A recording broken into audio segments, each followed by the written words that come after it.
Et elle est déjà très acrobatique et tonique.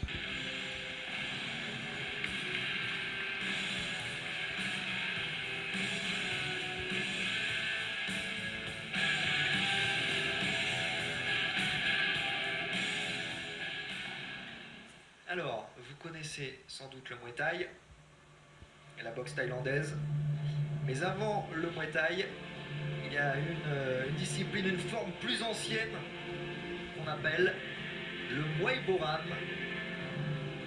Et en voici une démonstration présentée par Fabrice Payen que vous voyez à l'image. Effectivement, dans les arts martiaux, il y a toujours un avant. On ne voit toujours que c'est très ancien, c'est souvent des formes modernes qui sont enseignées universellement.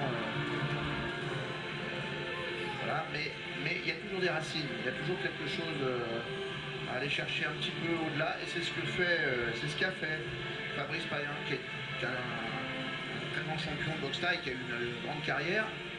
Regardez, c'est très intéressant.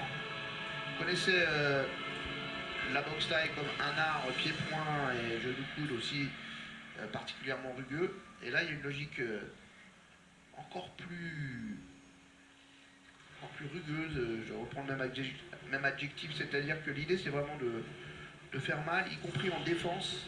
C'est une des logiques aussi, regardez, on voit bien, une des logiques aussi du karaté traditionnel. On cherche à arrêter le coup avec le coude, avec le genou, pour que ce soit douloureux pour l'attaquant.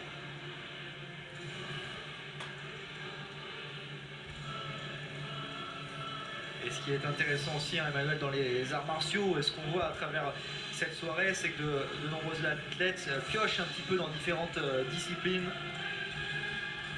Oui, alors là, c'est absolument pas le cas. Non, là en l'occurrence, c'est pas le cas. Mais c'est tout à fait ça. C'est-à-dire que ça peut être à la fois une plongée, hein, on peut aller chercher en profondeur, c'est ce que fait Fabrice Payen. Et aussi, on peut, c'est une forme de vraie liberté, la pratique, hein, on fait ce qu'on veut après tout. On peut aller chercher des choses un peu plus transversales, un petit peu plus dans l'horizontalité, en piochant ici et là.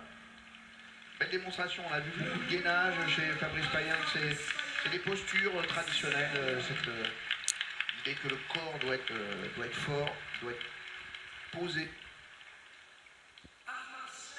Belle démonstration par rapport à des boxes qui sont aujourd'hui plus mobiles.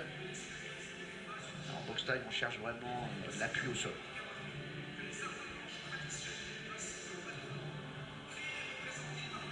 On va rester du côté de l'Asie avec le Ikoryu Taijitsu.